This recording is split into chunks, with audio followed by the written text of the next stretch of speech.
नमस्कार, जोहार। D focus channel में आप सभी का स्वागत है।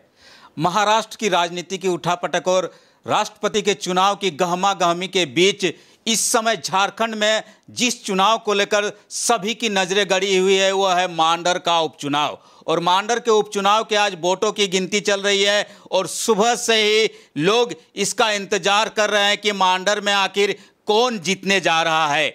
डी फोकस की पूरी टीम भी इस पूरी जो चुनाव की प्रक्रिया और इसकी गिनती की प्रक्रिया है इससे जुड़ी हुई है और इस पूरी प्रक्रिया में हमारे प्रबंध संपादक गजेंद्र प्रसाद हिमांशु एक एक पल की खबर को लेकर अपने आप को अपडेट कर रहे हैं और सीधे समय गवाए बिना हम सीधे इस चुनाव की जो काउंटिंग है इससे जुड़ते हैं और जानते हैं कि अभी क्या कुछ वर्तमान में अपडेट चल रहा है। हिमांशु जी, क्या कुछ वर्तमान में अपडेट चल रहा है और अभी मांडर उपचुनाव में कौन आगे चल रहा है? बहुत बहुत धन्यवाद। लेकिन हम आपको सबसे पहले बिना वक्त गंवाए हुए सबसे पहले बताना चाहूँगा कि जो कांग्रेस की प्रत्याशी नेहा तिर्की है वो 724 वोट से 5वें राउंड में आगे जा रही है। जहाँ तक अगर सरकारी जो डाटा की बात करें जिसपे ऑफिशियल जानकारी भारत निर्वाचन आयोग दे रहा है उसमें चौथे राउंड की ही अभी जो डाटा है, लेकिन हमारे जो सूत्र बता रहे हैं 5वें राउंड का डाटा आ चुका है। देखिए 5वें राउंड का डाटा सरकारी में भी आ चुका है अभी।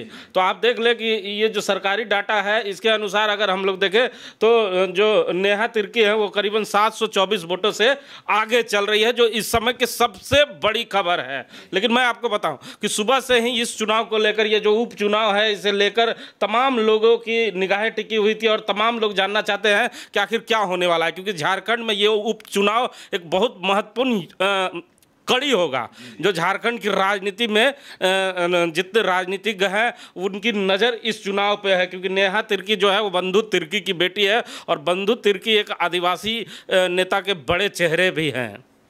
बिल्कुल। और मांडर में उनकी बहुत धाक भी कही जाती है, उनके बारे में बहुत कुछ कहा जाता है, लेकिन आपने कहा आपके एक बेहद करीबी मित्र के तौर पर भी वो देखे जाते रहे हैं जो हमारे बेरमो का उपचुनाव हुआ था उस समय, और ये जो बंधु तिर्की के साथ आपने काफ़ी वक्त भी उस चुनाव में बिताया था। तो क्या लगता है कि ये जो अभी उनके यहाँ मांडर उपचुनाव चल रहा है उनके के द्वारा ही ये सीट खाली होने के बाद ये उपचुनाव हो रहा है, हिमांशु जी? और क्या लगता है कि बंधु तिर्की का चेहरा देखकर ही लोग वहाँ वोटिंग कर रहे हैं या ये पूरी तरह से एक तरह से कहा जाता है कि जो सेंटिमेंटल वोट वहाँ देखा जा रहा है क्योंकि उनकी पुत्री आगे चल रही है? देखिए बंधु तिर्की जी से हमारे अच्छे संबंध है, इसमें कोई शक नहीं है, क्योंकि बेरमो चुनाव में आए थे तो करीबन हम लोगों ने भी उनके साथ अच्छा समय बिताया था और मैंने देखा था उनका चुनाव प्रचार करने का जो स्टाइल था और लोगों से जो जुड़ने का स्टाइल था वो काफ़ी अनोखा था। आदिवासी नेताओं में मैंने इस तरह के लक्षण नहीं देखे हैं जो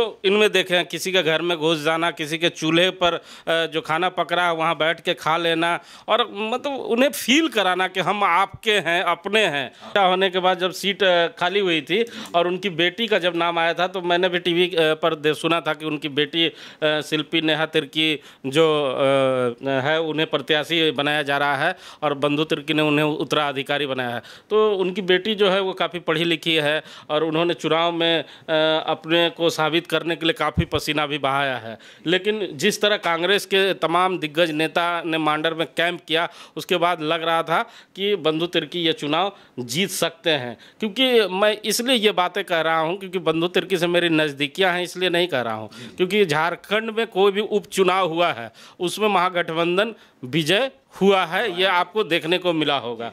तो अगर शिल्पी नेहा तिर्की अगर चुनाव जीत जाती है तो कोई बड़ा अचंभा का बात नहीं होगा। लेकिन पल पल की रिपोर्ट हम लोग आप लोग को बताते रहेंगे, डी फोकस आपको बताते रहेगा। हाँ, हिमांशु जी, एक और बात मैं जानना चाहता हूँ, ये जो महागठबंधन की बात होती है, खुद मुख्यमंत्री जी भी वहाँ चुनाव प्रचार करने गए और भारतीय जनता पार्टी के बड़े नेता भी वहाँ गए, सुदेश महतो भी देखे गए, लेकिन वहाँ पर एक और चेहरा है देव कुमार धान जिनको भी एक सम्मानजनक वोट मिलता नजर आ रहा है। तो क्या ये जो वोट है ये कहीं उन दोनों के बीच जो शिल्पी नेहा तिर्की है और गंगोत्री कुजूर है उनके बीच कहीं फासले को ये कम ना कर दे और ये जो कांटे की टक्कर देखी जा रही है इसमें कुछ भी हो सकता है, क्या ऐसा कुछ लग रहा है? जरूर जरूर, देखिए सुबह से ही हम लोग इस पे नज़र बनाए हुए हैं। करीबन 8:30 बजे काउंटिंग शुरू हो गई थी और 8:30 बजे से ही उठापटक चल रहा है। मैं आपको बताऊं कि जैसे ही प्रथम राउंड की गिनती समाप्त हुई तो मात्र 50 वोट से नेहा तिर्की आगे चल रही थी। वही दूसरे राउंड में 112 वोट से आगे चल रही थी। तीसरे राउंड में थोड़ा सा उछाल लिया और उन्होंने 1148 वोट से अपना उछाल लिया, लेकिन चौथे में उन्होंने 300 वोट से, मतलब कि 1350 वोट, करीबन 250 300 मानिए 300 वोट से वो आगे चली गई। लेकिन पांचवें राउंड में फिर से वो आंकड़ा घट गया है और 724 हो गया। ये आंकड़ा घटने का सबसे महत्वपूर्ण कारण ही बताए जा रहे हैं देव कुमार धान जी।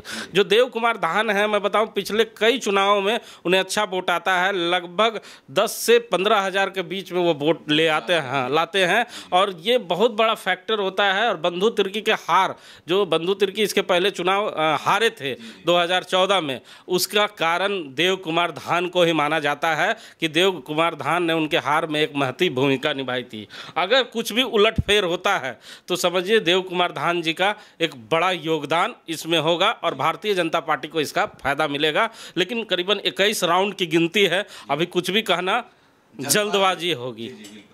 नहीं, तो ये जल्दबाजी होगी, लेकिन एक एक पल की खबर, एक एक जो आपके राउंड है उसकी रिपोर्ट दीप फोकस की तरफ से आपको मिलता रहेगा। ये जो मांडर उपचुनाव है, यह झारखंड की राजनीति में क्या कुछ गुल खिलाएगा और आने वाले समय में इस चुनाव जो हुआ है इसके क्या प्रभाव पड़ेंगे, इसके बारे में भी हम बताएंगे। लेकिन अभी जो मांडर उपचुनाव चल रहा है, इसके वोटों की गिनती चल रही है, इसमें जो कांग्रेस पार्टी और महागठबंधन की प्रत्याशी हैं शिल्पी नेहा तिर्की, वो आगे चल रही है।